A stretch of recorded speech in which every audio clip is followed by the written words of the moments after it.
Itu yang membuat gua cukup pede nih dengan pemain ini, karena dengan skemanya permainan timnas Indonesia, kita lebih butuh pemain yang bisa pegang bola karena lebih sering terjadi dalam situasi counter serangan-serangan kita itu gitu. Dari kita open play itu untuk main bola-bola atas, kalau target man tuh agak berat lah gitu. Kalau kita bisa melawan tim-tim Timur Tengah main bola atas kayaknya agak susah gitu. Jadi apalagi kalau yang main Ramadan Sananta gitu.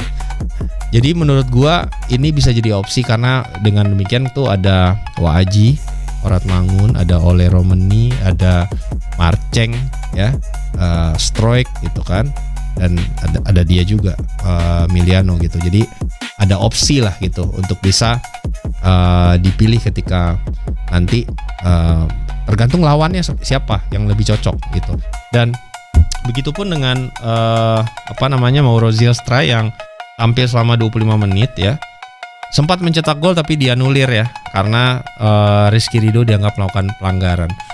Terkait Zylstra ini kan juga disambut khusus oleh Patrick Kluivert ketika pertemuan tim di Surabaya sebelum pertandingan, dan dia juga menjelaskan kalau Mes tuh nggak bisa akhirnya bergabung karena memang harus menuntaskan transfernya dia dari FC Twente.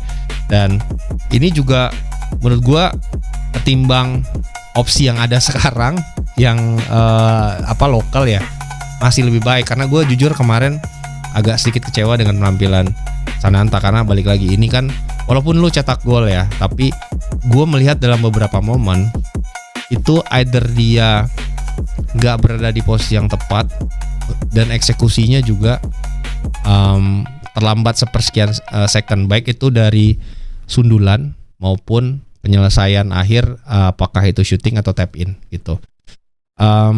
Kenapa gue meng-highlight ini? Karena gini, kalau kita ngelawan China Taipei kita buang 2-3 peluang itu nggak apa-apa karena overall kita bisa make up.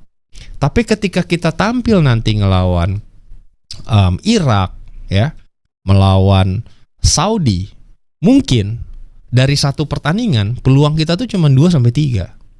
Jadi kalau kita nggak bisa execute, wah itu berat banget untuk dapat lagi.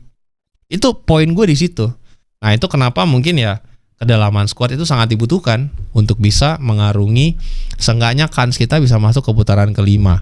Ya karena beberapa faktor kalian semua tahu lah, dari sisi politiknya, kenapa main di lokasinya di negara tuan rumah,